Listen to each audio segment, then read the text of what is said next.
So Stephanie Schaffner, I think I got that right. She has two questions. The first one is, do you fertilize your seedlings? And if so, she's saying mainly tomatoes and peppers. And if so, at what stage?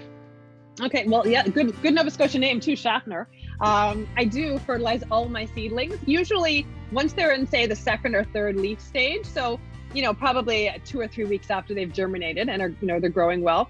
At that point, when I'm watering, the next time I water, I'll use like a fish fertilizer, and I'll dilute it to half strength. So, if it says use a tablespoon per liter, I'll use half a tablespoon per liter, right? And then I'll fertilize with that. And let me tell you, it stinks, okay? I fertilized on the weekend.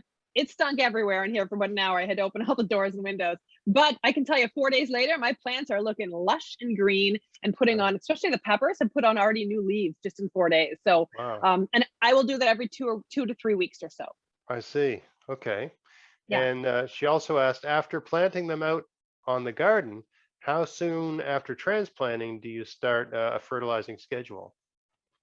Well, I mean, that depends how you approach fertilization. So for me, when I put something in my raised beds, I'm going to top dress with compost first, or aged manure, just to add a nice, rich, organic soil amendment to the soil. And then maybe you're going to use a slow release organic fertilizer at planting time. I like to do that with my tomatoes.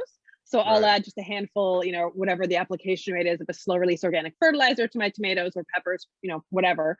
But if you don't use organic, slow release granular fertilizers, when you plant them, you could water them in with water that's been, with some diluted fertilizer in it as well, like a fish seaweed fertilizer. So that just depends if you'd rather use a liquid fertilizer, which you would have to then use more often, or add a slow release organic fertilizer, so you would have to fertilize less often. So that's really up to the gardener. And I mean, a soil test is not a bad idea as well. If you've never gotten a soil test to see what your soil sort of is like, it's a good idea. It only costs about $25 at the Nova Scotia government. And I did one last year and I was quite pleased with the results. That's the thing, your soil could be perfectly fine and it doesn't need anything. It really depends. I think a lot of people just think they need, some people do need fertilizing. And I've never tested my soil and I don't use fertilizer. And I don't even, I basically just mulch it. Do you lime it all though? No, don't do anything. Really? I just because our mulch soils it with here yard tend to be waste. very acidic. I know. Yeah, I do. I love That's that too. all I do. I find lime makes a difference. Okay. Sometimes if I want to give it, if I want to really, hypercharge things, I'll put like a ½ inch of grass clippings because it's just, you notice the difference. If you've got a garden and you put about an inch or so of grass clippings on the garden, and then there's a really good rain about 5 days after that. And if there's you water it, and then like 5 days after that, there's a really good rain. So like everything that was happening gets worked into the soil, and you'll just, it's like, you just see everything take off. It's just amazing to see what you can do. Breaks down so quickly too, right? Breaks down really quickly, it heats up. So it's amazing stuff. But beside my garden, I've got a pile of 120 bags of shredded leaves from last fall. And I went and turned it this weekend, and it's like 8 feet tall, probably, I would say, and like 15 feet wide. And every year that breaks down, and it's just the most beautifully chocolatey mixture of like worms and half decomposing leaves, and it's lovely to add that to the garden. So those shredded leaves, are they from your property, or are you like me where you sort of scour, you sort of steal from I basically take, if I see leaves in bags.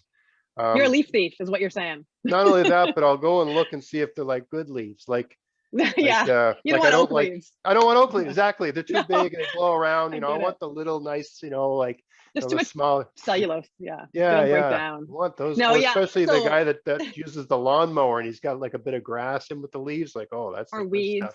Yeah, the grass is good stuff, but I don't want a lot of weeds. No. So most of probably about 70 bags come from my property. Wow. And the rest come from my sisters. So. Wow. And a couple from my mother-in-law as well. She always saves me her leaves. She doesn't chop them up though, so I bring them here and dump them out, and chop them up again, which really makes my husband super happy. That's something. One of the chores I give my son now, because he's old enough to run the lawnmowers. Go run over them leaves.